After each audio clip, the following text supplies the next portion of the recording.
السلام عليكم. ازيكم يا حبايبي، عاملين ايه؟ يا رب تكونوا بخير يا رب. معاكم وفاء مصطفى. هعمل معاكم النهارده القرص الفلاحي بطعم وريحه زمان، بس بطريقه روعه جدا. هقول لكم ازاي تعملوها ونوع الدقيق اللي هتستخدموه وازاي تطلع معاكم هشه، طريقه العجن الصح، كمان طريقه التسويه عشان تطلع معاكم باللون الموحد الروعه ده، مع بقى جبنة مع مربى هنستمتع بيها بجد. احلى فطار ممكن تعملوه من نص كيلو دقيق وبس. هنعمل كل الكمية اللي انتوا شايفينها. يلا بقى على بركة الله نبدأ ونشتغل. اول حاجة خالص انا النهاردة مش هستخدم لا قشطة ولا زبدة، هي كوباية زبادي وربع كوباية من السمنة.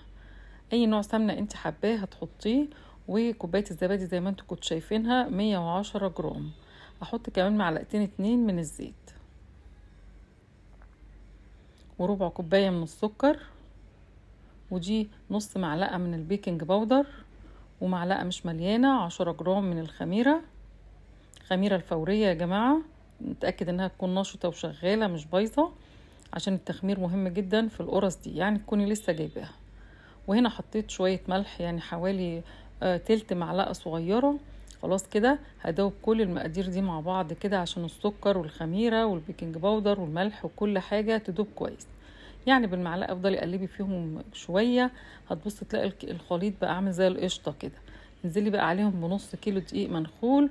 ونوع الدقيق اللي استخدمته النهارده يا جماعه دقيق مخبوزات، دقيق 5 نجوم. ممكن تخلطيه بدقيق عادي، ولكن هو اللي هيديك الهشاشه الجامده. انا هستخدم كوبايه ميه بس بحطها بالتدريج، يعني مش هنعجن النهارده لا بلبن ولا حاجه. حطيت كوبايه الميه بقى زي ما انتم شايفين، واحده واحده بحطها. وهعجن بقى كده اخر شويه ميه في الكوبايه، خلاص حطيتهم وكده مش هحتاج لحاجه تاني. عجنها سهل جدا، بس ليها تكنيك كده معين في العجن. يعني بعد ما عجنتها والدقيق اختفى خالص والعجينه لمت معايا بالشكل ده زي ما انتم شايفينها كده اهو، خلاص تمام كده. هغطيها واسيبها تخمر. هنسيبها تخمر في درجة حرارة عادية، يعني ندخلها فرن البوتاجاز ونقفله، بس الفرن يكون مطفي. نص ساعة وهنلاقي العجينة خمرت كده. الخطوة دي مهمة قوي هنعملها. هنرجع يعني نفضي الخمر بتاعها ونلمها كده اهو زي ما انتم شايفين. ده بيديها هشاشة غير عادية، وبينشط الخميرة اكتر واكتر يا جماعة فيها، وهيضاعف لك كمية القرص اللي هتعمليها. يعني القرصة بدل ما تبقى يعني صغيرة هتبقى ضعف حجمها.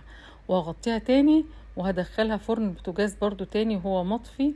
المرة دي مش هتاخد وقت في التخمير، واقل من نص ساعة او نص ساعة وهنلاقيها خمرت كده. خلاص دلوقتي اصبحت جاهزة. تعالوا بقى نبدأ نشكلها ونطلعها بس من الطبق كده. هي العجينة بتلزق على خفيف خالص زي ما انتم شايفين. يعني هتبقى قرص فلاحي بطعم، يعني فلاحي بجد، من غير لا زبدة ومن غير ما نستخدم لا لبن ولا قشطة ولا اي حاجة خالص. انا دهنت يعني الطبق اللي هقطع فيه بشوية زيت خفاف، وهبدأ اقطعها قطع كده. هتعمل لي حوالي 15 قطعة بالحجم اللي انتوا شايفينه ده. يعني بنكورها وبنلمها من تحت كده، او بنقطع منها يعني قطعة، فبنبص نلاقيها خلاص مظبوطة، وبنظبطها كده من تحت ونحطها. سهلة جدا، مش تاخد معاكي وقت خالص، وهتكوني خلصتيها. انا كده هخلص كل المقدار في التقطيع، وبعد كده هنبدأ نشتغل على طول.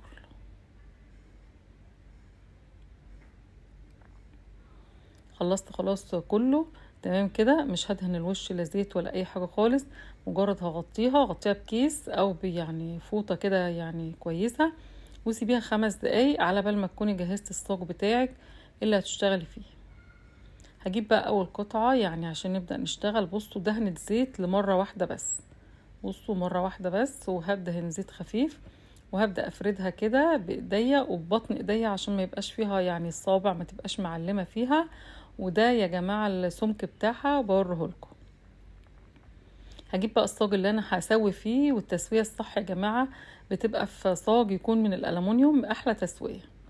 وحطيتها في الصاج، وزي ما انتم شايفين السمك بتاعها اهو، حاولي تظبطيها كده دايرة معدولة خالص، ولا محتاجين لا نشابة ولا محتاجين اي حاجة. احنا بنفردها بايدنا فردة كده زي ما انتم شايفين.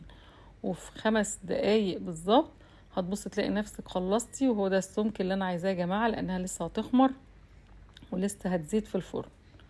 اخلص بقى المقدار بتاعي كله زي ما انتم شايفين بنفس طريقة الفرد. حاولي تسيبي مسافة ما بين كل واحدة والتانية عشان تعملي حسابك ان هي هتزيد مع التخمير.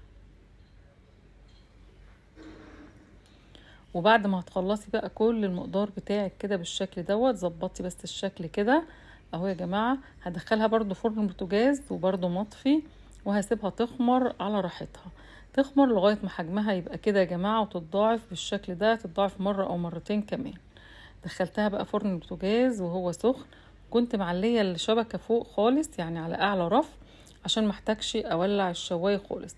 بالشكل ده هتاخد معاكي لون موحد. بالطريقة دي هتاخد في الفرن يعني اقصى حاجة ربع ساعة، وبتفضلي تقلبي بقى فيها كل شوية عشان اللون يبقى متوزع صح وموحد كده. معلقة سمنة بلدي، وبتدهني بقى بيها الوش كده بفرشة، تديها لمعة وتديها ريحة القرص الفلاحي اللي احنا بنحبها. بصوا دول اتنين يعني لزقوا في بعض، فبشيلهم بالسكينة كده، بسيبهم لما يبردوا شوية، وببدأ احركهم بقى من الصاج. وزي ما انتم شايفينهم وشايفين جمالهم والهشاشة اللي يعني وصلت لها القرص. شايفين ما دهناش الوش اي حاجة خالص غير بعد ما طلعت. بصوا قد ايه طرية وقد ايه هشة معايا. تعالوا بقى نقدمها بقى في طبق حلو كده، ونشوف نص كيلو دقيق عمل لي مقدار قد ايه. عارفين يا جماعة، تحس ان انتوا ماسكين حاجة خفيفة جدا، هشة وقطنية، طعم بتاعها روعة بجد، احلى من اي حاجة كلتوها من بره. يعني عاملة زي طعم الكرواسو والباتيه والحاجات الجميلة دي. مع احلى بقى كوباية شاي او شاي بلبن او اي مشروب بتحبوه، هتستمتعوا بالفطار بجد.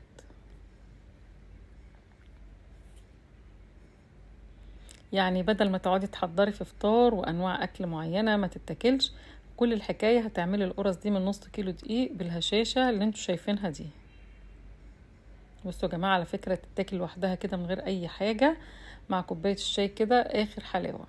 كمان ممكن نجيب بقى واحدة منها ونقطعها كده ونستخدمها. يعني بصوا انا بس هقطعها لكم واوريها لكم من جوه. بصوا يا جماعة الهشاشة روعة بجد، ولا الريحة. مع جبنة، تدهني جبنة كريمي او مربى، بتليق جدا جدا مع الجبنة ومع المربى. ممكن تتاكل مع العسل. بصي قدامك اي حاجة هتتاكل بيها، احلى طبعا من العيش بكتير.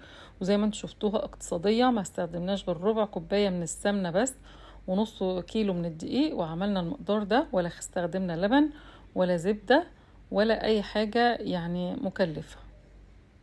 احلى طعم بجد، هتاكلوه طعمها روعة جدا. انا كده خلاص خلصت الفيديو بتاعي، كان هدف الافادة. يا رب تكونوا استفدتوا. لو عجبكم الفيديو يا جماعة، حطوا بقى لايك حلو للفيديو، شيروه بقى في كل حتة، وانصحكم تقوموا تجربوها حالا. استخدموا نفس نوع الدقيق، هتطلع روعة. شكرا لكم.